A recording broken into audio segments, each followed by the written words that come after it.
तो आज से मैं एक सीरीज स्टार्ट करने वाला हूँ बिकॉज डीमन स्लेयर फैंस काफी तेजी से बढ़ते जा रहे हैं, जिसमें से मेरा एक फ्रेंड भी है जिसने डीमन स्लेयर को ऑलमोस्ट 2 बार खत्म कर दिया है, वो भी बैक टू बैक। एंड अभी उसे वो थर्ड टाइम देख रहा है, वो भी बिना किसी गैप के। और इसलिए आज मैं डीमन स्लेयर की एक सीरीज स्टार्ट करने वाला हूँ जिसमें मैं तो इन्फिनिटी कैसल के बाद की कहानी को इस सीरीज में कवर करूंगा, जिसमें हर एक एपिसोड में ऑलमोस्ट 3 चैप्टर कवर होंगे। तो अगर तुम एक डीमन स्लेयर फैन हो और तुम्हें डीमन स्लेयर की सारी चीजें डिटेल में जाननी है तो तुम हमारे साथ फॉलो रहना। एंड ये सीरीज तब तक खत्म नहीं होगा जब तक ये कंप्लीट न हो जाए। तो इतना इंट्रो काफी था तुम्हें समझाने के लिए। तो आज के इसकी एपिसोड 1 को करते हैं स्टार्ट। तो इन्फिनिटी कैसल के एंड में हमने देखा था कि अकाजा अपने आप को खत्म कर लेता है तांजीरो एंड ग्यू से फाइट करने के बाद, जिसके बाद सभी डीमंस और अपर मून को यह पता चल जाता है कि अकाजा मारा गया। और इसके बाद की कहानी मांगा से हम स्टार्ट करते हैं। उसके जस्ट बाद हमें डोंगा का सीन दिखाया जाता है और जैसे ही डोंगा को ये खबर जाती है कि अकाजा मर गया तो उसे एक अजीब सा एहसास होता है कि जैसे कि अकाजा मरते वक्त कोई क्रिएचर बन गया था। उसके बाद वो हंसते हंसते बोलता है कि छोड़ो ये सब जाने दो, अब मुझे वैसे भी कभी नहीं पता चलने वाला कि वो मरा तो मरा कैसे। और उसके बाद वो कनाव की तरफ देखता है और वो कनाव से उसका नाम पूछता है और कनाव यह काफी ज्यादा जख्मी होती है और वह कांप रही होती है, बट फिर भी वो उसका जवाब देती है और वो बताती है कि उसका नाम शियोरी कनाव है और वो काचो कनाव और काचो शिनोबू की छोटी बहन है। इस पर डोंगा बोलता है कि क्या सच में? लेकिन तुम्हारे शरीर को देखते हुए मुझे ऐसा नहीं लगता कि तुम्हारा ब्लड उससे रिलेट करता है। खैर जाने तो, वैसे भी मुझे तो लड़कियां खाने से मतलब है, वैसे भी वो काफी ज्यादा डिलीशियस होती है। और ये बात बोलते ही डोंगा को एक चीज याद आती है कि अकाजा ने कभी भी किसी औरत को नहीं खाया,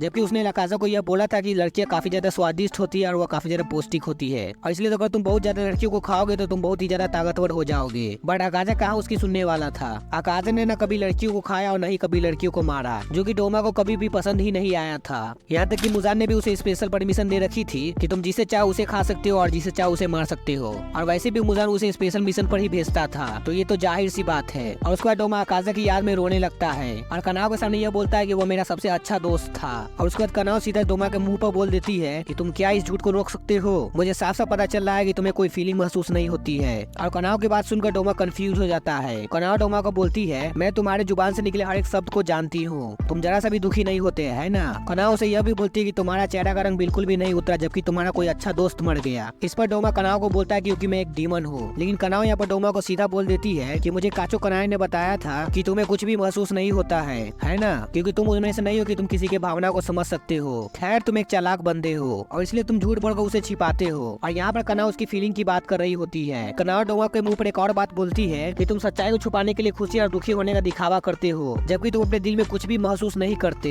यहाँ तक कि कनाव डोमा को यह तक बोल देती है कि तुम क्यों पैदा हुए। इस पर डोमा कनाव की बात करते हुए बोलता है, इस पूरे समय में मैंने बहुत सारी लड़कियों को देखा, मैंने बहुत सारी जवान लड़कियों से बात करी है, लेकिन तुम पहले ऐसी लड़की हो जो कि इतना ज्यादा कड़वा बोलती हो, तुम इतनी क्रूर बात कैसे बोल सकती हो? इस पर कनाव डोमा को बोलती है कि मैं तुमसे नफरत करती हूँ, मैं तुम्हारे शरीर को काट कर जल्दी नरक में भेज दूंगी, तुम बोलो तो मैं उस बात को फिर से रिपीट कर सकती हूँ। और कनाव ये बात बड़ी स्माइल के साथ बोलती है। वो डोमा को इतना ज्यादा गुस्सा दिला देती है कि डोमा कनाव पर अटैक कर देता है, बट कनाव उसके अटैक को डोज करने के साथ साथ वो डोमा के पेट पर एक स्लैश भी मार देती है। और उसके जस्ट बाद डोमा इतनी तेजी से कनाव के पीछे पहुंचता है कि कनाव को पता ही नहीं चलता। और जैसे ही डोमा अपने वेपन से कनाव के गर्दन उड़ाने वाला होता है, बट इस बार भी कनाव उसे डॉज कर लेती है, जिसे देखने के बाद डोमा ये समझ जाता है कि उसकी रिएक्शन स्पीड काफी ज्यादा अच्छी है, वो मेरे मूवमेंट और फाइट से एडजस्ट होने लगी है। शायद वो समझ गई है कि मैं कैसे लड़ता हूँ। इस पूरे फाइट के दौरान डोमा ने ब्लड डीमन आर्ट को एक्टिवेट कर रखा था और कनाव ने उस वक्त से अपने सांसों को रोक रखा था, और इसे डोमा अच्छी तरीके से समझ जाता है। डोमा कनाव के रिफ्लेक्सेस को देखते हुए यहाँ कनाव को शिनोबू के साथ कंपेयर करने लगता है कि क्या ये लड़की उससे भी ज्यादा ताकतवर है जिसे मैंने अभी अभी खाया है। बट जब डोमा ये सब सोच रहा था तब कनाव उस वक्त कांप रही थी,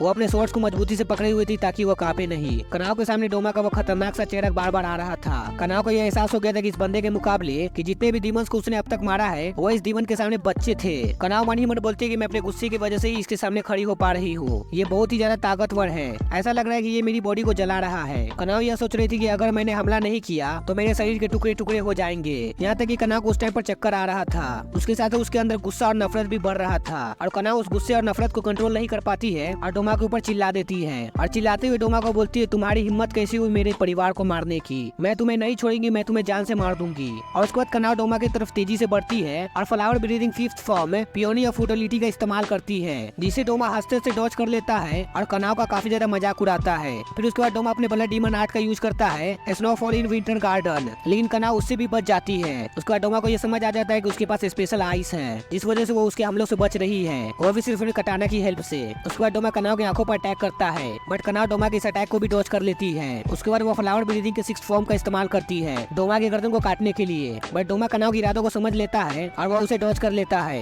यहाँ तक कि वो ये भी समझ जाता है कि कनाव का शरीर बिल्कुल स्प्रिंग की तरह है, वो अपने शरीर को बिल्कुल स्प्रिंग टेक्निक की तरह यूज कर सकती है। जिसके बाद डोमा कनाव को रोकने के लिए ब्लड डीमन टेक्निक का यूज करता है, जिसका नाम है फोर्जिन क्लाउड, जिसमें अगर कनाव ने सांस भी लिया तो वो तुरंत मर जाएगी। और कनाव इस चीज को समझ जाती है और अपने हाथों से अपनी नाक को ढक लेती है और पीछे की तरफ मूव हो जाती है। डोमा कनाव की मजाक उड़ाते हुए बोलता है, रुको रुको, कहाँ जा रही हो, आओ तो सही। और उसके बाद डोमा कनाव को पीछे जाने से रोकने के लिए फिर से एक ब्लड डीमन टेक्निक का यूज करता है, व्हील लोटस का, जिससे कनाव बचने के लिए अपने स्वॉर्ड्स का यूज करती है। एंड में वो जाके पानी में गिर जाती है। उसके बाद डोमा बोलता है कि अब मेरी अगले मूव की बारी। बट कनाव यहाँ पर यह नहीं समझ पाती कि डोमा किस मूव की बात कर रहा है। उसके बाद डोमा अपने ब्लड डीमन आर्ट का यूज करता है। इस ब्लड डीमन आर्ट का नाम है व्हाइट ब्लीज जाट प्रीस केसेस, जिसमें डोमा इन दोनों आइस वुमेन को क्रिएट करता है, जो कि इतनी तेजी से फूंक मारती है कि कनाव पीछे की ओर जाने लगती है। और जब कनाव उस प्रेशर से बच रही होती है तभी डोमा एक और चाल चलता है। डोमा कनाव के ऊपर से विंटर आइसलेस का इस्तेमाल करके उस पर अटैक करता है, बट कनाव समय रहते हुए उसे प्रेजेंस कर लेती है और उसे डॉज कर लेती है। और इसे देखकर डोमा कनाव को मजाक उड़ाते हुए बोलता है कि तुम और कितनी दूर जा रही हो, तुम मेरे पास आओ या फिर मुझे ही तुम्हारे पास आना होगा, क्या तुम मेरा सर नहीं काटना चाहती। उसके तुरंत बाद डोमा वहाँ से गायब हो जाता है और कनाव यहाँ पर शौक हो जाती है कि आखिर वो कहाँ चला गया। लेकिन दोबारा जब डोमा का अपीयरेंस होता है तब हम यहाँ पर देखते हैं कि कनाव के हाथ से उसका कटाना जा चुका है। कनाव ये देखकर बिल्कुल ही शौक हो जाती है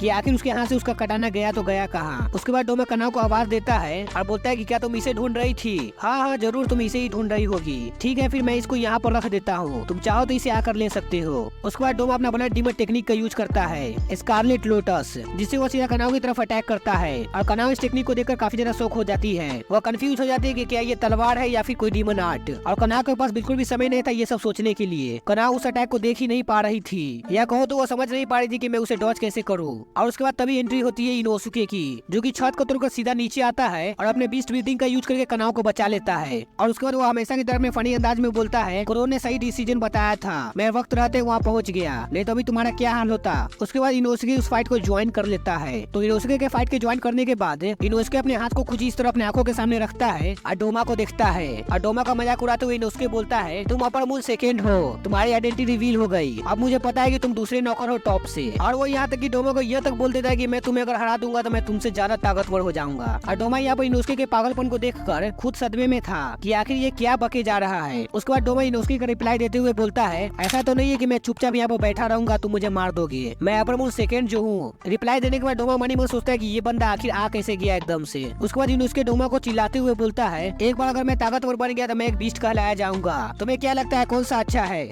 बताओ बताओ। और यहाँ पर इनोसुके फियरलेस जिस तरह से डोमा से बात कर रहा था उसे देखकर कनाव खुद शौक थी। इनोसुके कनाव से बोलता है, तुम पीट गई, क्या हुआ, तुम ठीक तो हो, अगर तुम्हें चोट लग गई तो तुम्हें पता है शिनोबू गुस्सा करेगी मुझ पर, वो बहुत जल्दी गुस्सा हो जाती है। और कनाव ये सब सुनने के बाद इमोशनल हो जाती है, जो कि इनोसुके घंटा नहीं समझ पाता है, बट बाद में वो समझ जाता है कि इसका मतलब क्या है। उसके बाद वो कनाव से बोलता है कि क्या वो मर गई, बिल्कुल नहीं, वो नहीं मर सकती। और उसके बाद डोमा उन दोनों को बातों को काटते हुए बोलता है, वह मेरे अंदर हमेशा जिंदा है, ऐसे वो सब बच गए जिन्हें मैंने खाया है, अब उनको न ही दर्द होगा और न ही कोई परेशानी, वह सब खुश रहेंगे मेरे बॉडी का पार्ट बनकर। बट इनोसुके डोमा के बात पर घंटा भी ध्यान नहीं देता, वह बस अपने पास्ट को याद कर रहा था, जहाँ पर शिनोबू उसके हाथों पर पट्टी बांधती है जब वो जख्मी था और वह उस घाव को छूने से मना करती है। और शिनोबू इनोसुके को बोलती है, इसे मुझसे पूछे बिना खोलना भी मत, चलो हम दोनों प्रॉमिस करते हैं। और यही चीज इनोसुके को काफी ज्यादा पसंद आती है और यही वजह है कि इनोसुके शिनोबू को रिस्पेक्ट करता था। इनोसुके गुस्से से डोमा की तरफ देखता है और बोलता है, मैं तुम्हें मार डालूंगा, अपने शिनोबू को मारा तो मारा कैसे। उसके बाद इनोसुके फुल स्पीड में डोमा की तरफ अटैक करने चला जाता है, बट जैसे ही इनोसुके डोमा पर अटैक करने जाता है, कनाव वहाँ पर चिल्लाकर इनोसुके को बता देती है कि जो डोमा के पंखे से हवा निकल रही है उसे अपने अंदर बिल्कुल भी मत लेना। और ये चीज इनोसुके सुन लेता है। उसके बाद वो डोमा पर अपने बीस्ट ब्रीदिंग का इस्तेमाल करता है और डोमा इसे देखकर ये समझ जाता है कि ये तो मेस्ड अप टेक्निक है। उसके बाद डोमा उस अटैक को डॉज करके इनोसुके के ऊपर अपने फैंग से अटैक करता है, बट इनोसुके वहाँ पर अपने पैर से उस फैंग को लात मार कर उसे डॉज कर लेता है। उसके बाद डोमा इनोसुके की तारीफ करते हुए बोलता है कि क्या फ्लेक्सिबिलिटी है, बहुत बढ़िया। और वो ये भी बोलता है कि क्या तुमने जो पहन रखा है क्या वो मास्क है, शायद ये मास्क ही है। लेकिन जब वो ये सब बोल रहा था तो वो एक चीज पर गौर नहीं करता है कि जो कनाव की तलवार उसके पास थी वो वहाँ से चली गई है और इनोसुके का इरादा ही था उस तलवार को वापस लाना और हाँ डोमा को मारने का भी था। उसके बाद इनोसुके कनाव को उसकी स्वॉर्ड लौटा देता है और कनाव को बोलता है कि इसे दोबारा खोना मत। लेकिन तभी हम देखते हैं कि डोमा इनोसुके और कनाव पर अटैक कर देता है और अटैक करते वक्त डोमा इनोसुके से बोलता है, तुम तेज हो, मैंने ध्यान भी नहीं दिया।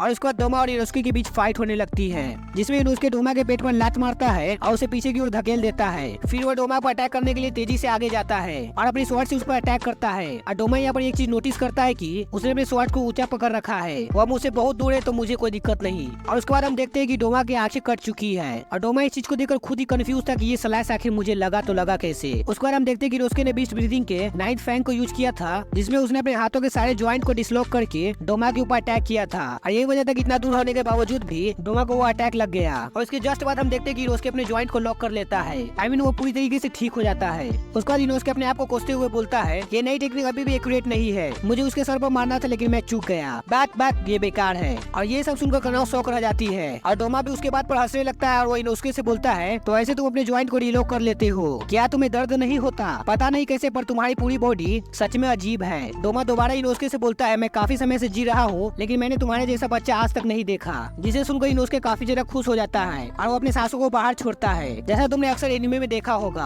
और उसका इनोस्के फुल कॉन्फिडेंट होकर डोमा से बोलता है बेशक मैं इनोस्के सामा जो हूँ, बाकी सबके सब लूजर हैं, वह मेरे सामने कुछ भी नहीं है। और उसके बाद इनोस्के को ऐसा एहसास होता है कि उसके साथ कुछ तो हुआ है। फिर हम नेक्स्ट सीन में देखते हैं कि डोमा ने इनोस्के से उसका मास्क छीन लिया है जैसे उसने कनाव से उसके तलवार को छीना था। उसके बाद डोमा उस मास्क को देखते हुए बोलता है यह काफी पुरानी लग रही है, शायद ये बहुत पुरानी है। लेकिन इनोस्के यहाँ पर शौक था, पर शौक होने के साथ वो काफी ज्यादा गुस्सा भी था और गुस्से में वो डोमा से बोलता है अरे बेवकूफ वापस दो मुझे, वो मेरी चीज है तुम्हारी नहीं। लेकिन डोमा इनोस्के के बातों को इग्नोर करते हुए वह इनोस्के को बोलता है कि मुझे तुम्हारा चेहरा याद है, तुम्हारा चेहरा किसी से मिलता है। और डोमा ये बात मुस्कुराते हुए इनोस्के से बोलता है जैसे कि वो उसे सच में जानता हो। तो आज का एपिसोड 1 यहीं पर खत्म होता है। तो नेक्स्ट एपिसोड में हम इसके आगे का फाइट को कवर करेंगे और कमेंट में ये जरूर बताना कि इनोस्के तुम्हारे लिए किस लेवल का बंदा है। बाकी मैंने अपने ओपिनियन को कमेंट में पिन कर दिया है। तो मिलते हैं नेक्स्ट एपिसोड में, तब तक के लिए बाय।